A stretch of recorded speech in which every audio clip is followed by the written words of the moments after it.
Bonjour à tous et à toutes, nous nous retrouvons dans l'émission Safe Place in God dans la rubrique Partage.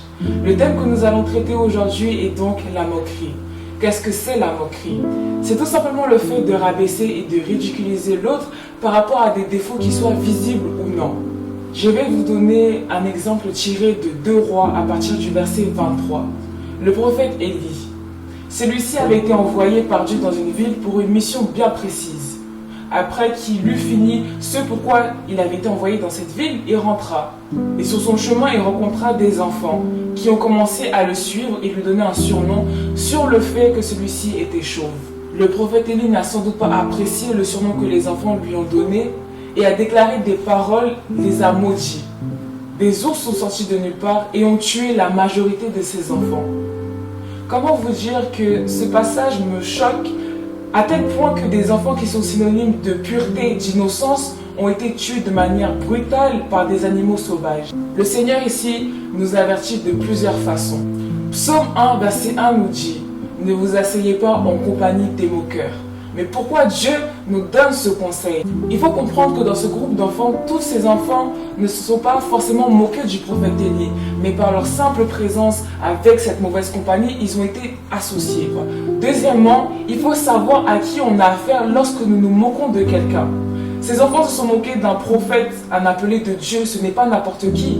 Et les paroles qu'il a déclarées ont eu pour effet immédiat et la conséquence a été la mort. Au pouvoir de la langue, il y a la vie et la mort. Ce passage a été très bien illustré à travers ce récit de la Bible. Nous allons nous mettre à la place de celui qui est moqué. On est dans une génération où on peut subir fréquemment des jugements, des rabaissements, des critiques. Et si on n'est pas fort mentalement, on tombe facilement dans le complexe, voire même la dépression. Comprenons que nous sommes des enfants de Dieu et Dieu a déposé quelque chose de grand et de puissant en nous. Et il ne faut pas permettre en aucun cas que les gens qui nous environnent puissent justement rabaisser ce que Dieu a déposé en nous. À toi qui subis ce mauvais comportement de la part des autres, je voudrais te dire de ne pas te morfondre, de ne pas rester dans cette situation où tu t'enfermes dans une bulle de mauvaises pensées.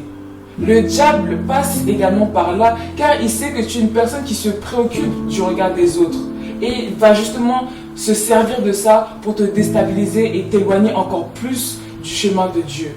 Je voudrais te dire d'avoir les yeux rivés vers le Père car c'est ce que Jésus a fait.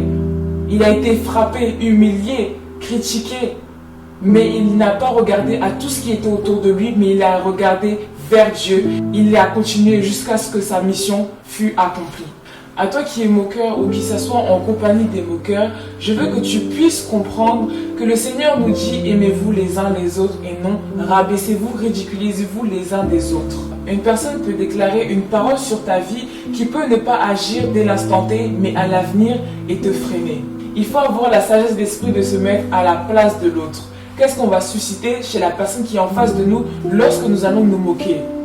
Que ce soit au lycée, au collège, au travail, dans la vie courante, une personne peut se retrouver contre plusieurs personnes qui vont la stigmatiser.